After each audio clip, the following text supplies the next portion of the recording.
copper is it's sort of the central actor in the whole electrification story, and it is volatile, and it's a crazy metal, but you can't do without it.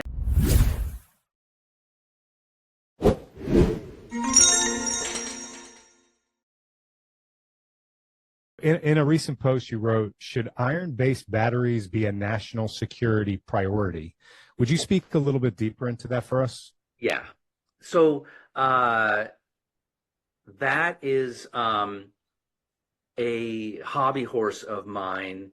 So this is a geopolitical question, and it's about like any country, any self-respecting country in the world has got an airline, right? It's got, right? You're not relying on Lufthansa, right? Or Air France. You've got your own steel industry. You have your own auto industries. Are these the most profitable use of capital?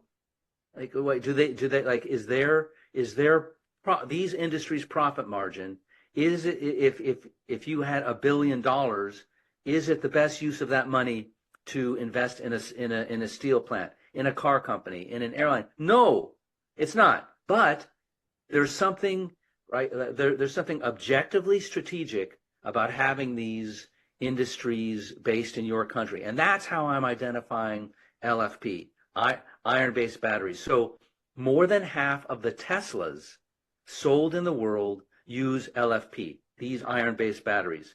Almost all of the Chinese EV companies use LFP, virtually all of them.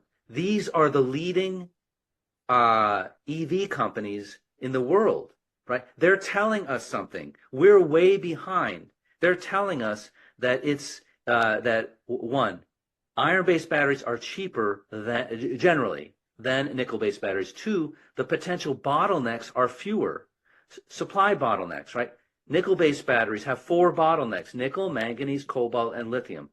Iron-based batteries have 1 bottleneck: lithium, right? So if you're in a world, the one you were describing a few minutes ago, in which geopolitical tension can result in you being blocked out of a strategic metal, it's smarter to use one with fewer bottlenecks. That's bottleneck geopolitics. So Even smarter to have that in your backyard too, right? Right. Not But having right to depend now, on others. yeah, right. U.S. invented LFP. It was invented at the University of Texas, Austin. John Goodenough invented it. But as we have done with so many industries, Asian countries commercialized it. So first Japan, then South Korea, and now China. So what I'm saying is that China makes virtually all the LFP in the world. The U.S. needs to domesticate, a word, onshore, whatever it is. I know what you mean. Iron-based batteries. We need to have that, and we are investing in that, right? The U.S. government is. It needs to up its game, and really make sure that there's an LFP industry in the United States. Interesting. Yeah, that's really interesting.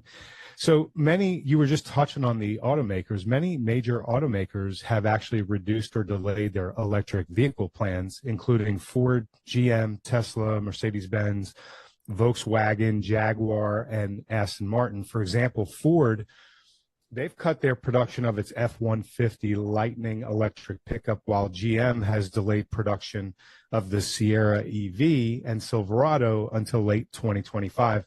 What's going on here with all of these production cutbacks? Yeah. So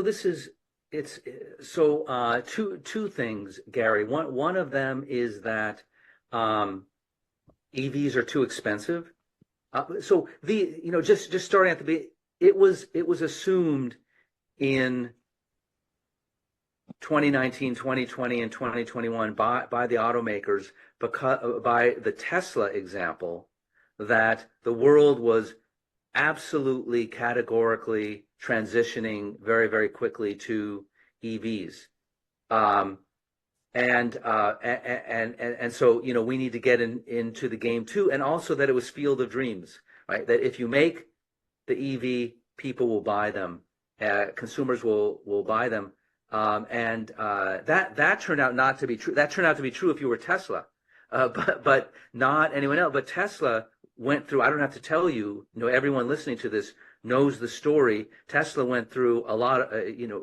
Musk called it production hell, getting to that point, right, where it was selling any EV that it made, and these other car companies didn't, and they thought that all you had to do is stick a battery into a truck, a car, an SUV, and people would line up for it, and that turned out not to be true. And I don't know why they thought that. Right, there was not a demand signal. There was a demand signal for Teslas, and so that's one thing, right? Is that they did not make Volkswagen, Ford, GM. They did not make cars, electric cars that people wanted. They cost too much, and they didn't build out charging infrastructure, and they didn't build out fast charging infrastructure. The thing you described, we do to charge. We want to go in and out. We want it to be reliable. We don't want to think about it, right? And right. So that's not there. That's why.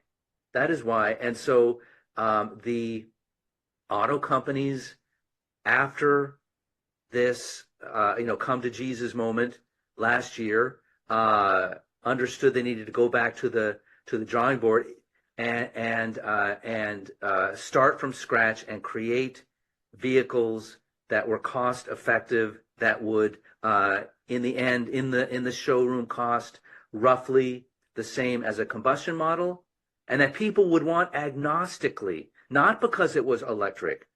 Oh, I love this car and it's electric. Oh, isn't that interesting? Yeah, it has to be like that.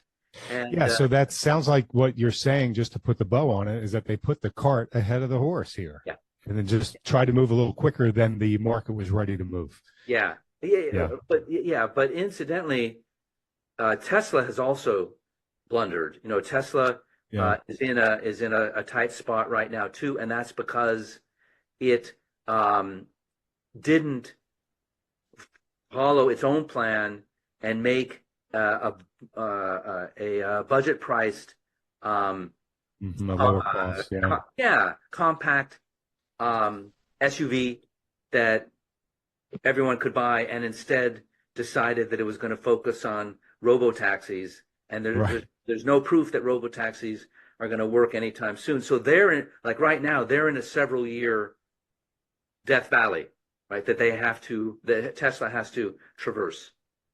So is this the putting the cart ahead of the horse and Tesla's challenges? Is this the reason, Steve, why 5 proposed Western gigafactories are now unlikely to be built? I mean, it's a lot of lost jobs in EV production, but is that basically the reason, or is there something else going on there? That's what's going on. That's just going on. Those gigafactories, you're talking about so I've got a database, the Gigafactory database, and I pulled down five of the planned battery gigafactories and colored them red, unlikely to be built. They're unlikely to be built this decade, maybe toward the end of the decade, maybe 2030s, depending on what happens. But that's exactly the story. Gary, one thing that we haven't touched on is how did China get into this inside lane? It invited Western companies, technology companies of all kinds, car companies, to do business there, and learned how to do all of these things. All of these batteries that they make were invented in the United States. That's their blueprint for everything, though, isn't it? Well, yeah, but then it was assumed that they couldn't transition from there to being inventive themselves. So yes, they stole, borrowed, whatever word you want to use, these chemistries and car making capacities, steel, all of these industries from us. But that's kind of clever, isn't that shrewd? And There's a couple other words we could use there. Yeah, yes, I'll leave that to you. But have become state of the art, specifically in battery making. There is a case for the United States to be a little bit more humble and do it China, right? Invite CATL, BYD, and so on into the United States. Okay, you can build your batteries, your cars here using, sourcing your parts, your process stuff, and using American labor, just like the Japanese, right, and the Germans do right here. But you got to show you've got to create over the next 5 years an American workforce that knows how to make LFP. That would be interesting if that actually comes to reality. Yeah. Well, will we accept it? Can we accept that we're learning from someone else? We're pretty arrogant. Well, that's kind of what I was talking about earlier in a bifurcated world. If we would be willing to allow the other side to just operate freely without us exerting our control over them like we have for decades. I kind of feel like you just said the same thing there. So, it's been theorized that a second Trump presidency would likely flip Biden industrial policy. The key change dramatically affecting U.S. companies would be that Trump has spoken about lifting the core effective ban on a Chinese role in the U.S. EV and battery industries. Steve, in your analysis, what would be the effects and ramifications of that move? Well, honestly, I think it's a shrewd move. So Joe Manchin argues that he's the father of all this, right? Of the IRA, the Inflation Reduction Act, but his idea was we need to build a U.S. industry, right? So everything should be blocking China and incentivizing American companies to make all these metals, cars, batteries, and so on. That's a slow process. That means that you are talking about the 2030s, the 2040s. If you're more eager about getting those industries going, you would follow the one that Trump has described. I wonder the thing. So I think that's smart. I think that's what the U.S. should do. If Americans should have intellectual humility and invite the best Chinese companies in with the caveat that the result and the fast result is that we end up with an American trained workforce. And I want to say parenthetically that the lesson so far is we're not getting that. Like there are partnerships between American companies and South Korean battery companies right now, and you hear bitter complaints from U.S. government people and from American workers at those plants that the Korean companies do not show what they're doing and block the American workers from seeing and learning. So that would have to change. But I wonder, what I was going to say is, Trump's running for for a second term, and so he's going to say everything he says is going to be that Joe Biden is screwing everything up, right? And if I'm president, I'm going to do it differently. And so my question is that serious, or is he just politics? Because he is, this tough on China guy also. He's the one who imposed the tariffs, right? The 25% tariffs. I'd like to know what you think. Do you think he's serious about that? As president, would he really do that? Yeah, I'm not a political analyst, so it's for me it would be if he was in, we'll find out kind of a situation. I really don't have a viewpoint on that. But Steve, what are some of the big system shifts in progress surrounding the electrification of everything that the layperson should be aware of and understand? Okay.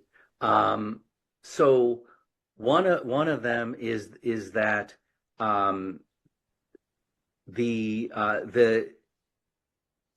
put aside the sort of the rancor and the ideologies that kind of flavor the discussion of what's happening with electric vehicles and with batteries. A lot of this is politics, and it's sort of like, we're in an age in which people are angry. Just people are angry about everything, right? And so they want to be angry about they've politicized electric cars, right? And there's no reason to be angry about them. They're just a car. It's just a battery, right? These are neutral objects, right? And so that's one thing. And the second thing is that China has identified EVs and batteries as strategic industries that it is going to use to, one of the technologies of the future that it's going to use to bolster a pillar of its economy. It's taking these around the world. This is not fake, right? And so it is a reality. So the U.S. can pretend that there's not a transition to electric vehicles, but there is one, right? And it's being led by Chinese companies and by Tesla, right? And so this is really happening. That's really the future, and so that's how. And then it's thinking through. It's thinking through. Okay, how does the U.S. position itself? How do U.S. companies best position themselves, and really thinking in a continuous manner. Like when we think about foreign policy, we don't think that from one generation, from one presidential administration to the next, that we're going to end our relationship with NATO, or end our relationship with Israel, or these pillars of U.S. foreign policy continue regardless. We're not going to shut down the IMF, right? I mean, these are pillars of the international community, and the U.S. leads these. Well, it has to be the same thing with our economic policies, and so we need to, it would be wise for Americans to think of our economic policies. For example, our decision that we're going to compete in this electric vehicle future. We're going to have an industrial policy that the result of which, at the end of it, is that we have this industry, and that this whole hollowing out of so many communities in the Rust Belt part of the countries, that they get reinvigorated by being part of these and other industries, not just those. That goes from one presidential administration to the next. It's not politicized. So these are like that. That's the core. Those thoughts. That's the core. That's fantastic. I couldn't agree more with you. American exceptionalism, it's been downgraded so much. And, this is such a paramount shift in history that's trying to take place here, this electrification of everything, that if America is not leading, it can be a dangerous future without us, being near the pole position. But moving forward, what's the number one important electrification area that you're watching for? Oh boy, I jump around a lot. Is there something that's leading the charge that you want to see in the future, that you want to see happen, or a coming development that when it happens, it could open up the the floods? Yeah. Well, so I've kind of stated the one thing I think that's most important is keeping our eye on the eight ball with continuity. But there's also a uh, a point that I've made recently, and that I think is important. Like the history of technology is that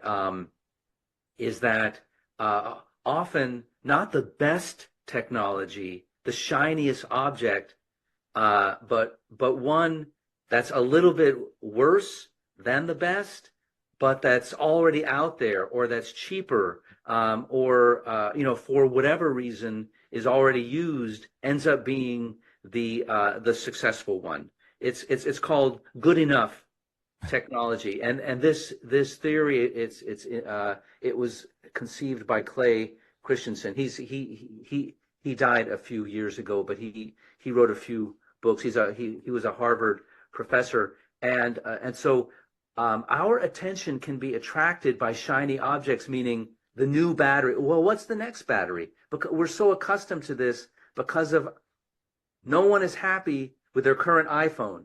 What's the next one? No, I need an iPhone 15. I need a 16. Wait, it has a new battery. I mean, a new camera, or whatever. Where your iPhone 6 is perfectly fine, right? Or whatever. My family, my wife, my two daughters will not look at any other phone than an iPhone, and get angry if you suggest Mine too. yeah, something different. And what is that? So we're looking at, and I've mentioned here, lithium metal, solid state, and so on. Current batteries, lithium, LFP, and a graphite anode. These batteries work very, very well, right? And they're good enough. The likelihood is that those batteries, perhaps juiced with some silicon so you get the fast charging, those are the likeliest winners. And I'm talking about this decade and the next decade, the good enough battery. So what I'm trying to say is that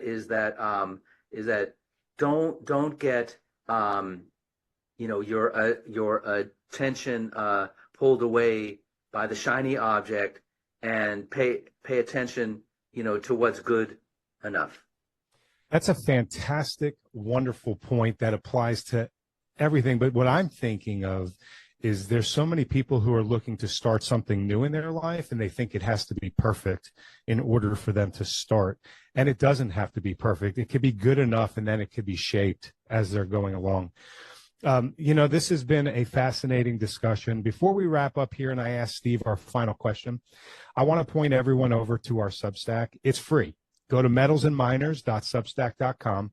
We post free content on the consumer, economy, markets, artificial intelligence, individual metals and miners, and all the expert interviews that we conduct. And when you subscribe, we want to give you a free gift. It's a report that we wrote. It's based on the important Ray Dalio foundational premise. It's titled, "If You Don't Own Gold, You Know Neither History Nor Economics." This free gift is a must read for everyone on why we all should own gold. So head over to metalsandminers.substack.com, put in your email address to subscribe, and receive this free gift on us. Also, I'm positive that you've enjoyed this conversation with Steve as much as I have. Please let him know. Hit that like button, the subscribe button, and leave a comment below. Steve, in wrapping up our discussion, my final question for you is about investments in critical metals. I understand you're not a financial advisor or an investment professional, and you don't give advice. But as someone who has their finger on the pulse and who is an expert in the industry, the audience is interested in knowing from your perspective, and based on everything that we've discussed, which metals are you prioritizing to invest in, and which ones are you absolutely staying away from, and why? Yeah. So I think that I just for the record, I personally do not invest in any company or any kind of commodity that I write about. So you know how that is. You're not supposed to do that, and if you do, it kind of colors how you approach what you're writing. But if I could rephrase, what do I think are the high, the hot sort of areas for a longer term, right? Not just for now. And so, copper is it's sort of the central actor in the whole electrification story, and it is volatile, and it's it's a crazy metal, but you can't do without it. And when you look at the demand for the metals going, the projected demand, lithium can be replaced by sodium. Cobalt has been almost engineered out of the batteries, right, by nickel. Manganese is found everywhere, right, and that's being engineered in. Copper, you can't do without it, right? And so I really think that's a central, that's something that I would go for. But I also wanted to say that that again, processing, the companies that take the metals the next stage and make precursor materials, the chemicals that end up after all of those stages in the batteries and in the motors, in the electric motors. That's the commanding heights. That's where China, the leading actor in all of these industries, that's where they found their power, and so I would look at those two. And is there anything that you're staying away from right now? Well, it's not. It's actually, even though I'm going to sort of contradict myself, even though I said that lithium is at or near a bottom. It's very tricky. It's very tricky because of, if I can get a little bit nerdy on this, China has developed a form of lithium called lepidolite, and also developed mining assets in Zimbabwe and elsewhere in Africa. These are generally high cost sources of lithium, but what they do is they establish an effective ceiling on the price of lithium. So right now lithium prices are at a low, but they will come back. But how far will they come back before these lepidolite companies come back into the market and the Zimbabwe supply and put a ceiling on that price? So it's tricky. So I think that lithium investment, if you're going into it, you've got to keep that in mind, and how far your profit will go before you should sell. So if you're gonna, so what I'd say is, if you're gonna go in, you got to be smart. You got to know that there's an effective cap on how high lithium prices can go. That makes sense. This has been such an enlightening conversation. Steve, thank you for coming on to the Metals and Miners podcast, for being so generous with your time, your analysis, your ideas. It's been really good to spend this time with you. Would you please share with the viewers any final thoughts that you want to leave with those tuning in, where they can learn more about your work and how they can connect with you? I'm at steve@theinformation.com. The Electric is the newsletter that I write twice a week. You can find that online, and I tweet. I'm on LinkedIn, and I think we've kind of gone through everything, but I do think it's worth repeating. These are the new geopolitics. It used to be, and still is to some degree, that so much of global geostrategy was around oil, and it really is now that we are, and we're moving into an age in which electrification is the new geopolitics. I think that's how it should be viewed, but don't get angry about it, right? Keep sensible, and it's only these are neutral objects, and so let's keep our conversations on a civil basis. Yeah. Thank you so much. I look forward to having you back on, Steve. Thank you for being here with us, and everybody else, thank you for watching. Thanks, Gary. I want to point everyone over to our Substack. It's free. Go to metalsandminers.substack.com. We post free content on the consumer, economy, markets, artificial intelligence, individual metals and miners, and all the expert interviews that we conduct.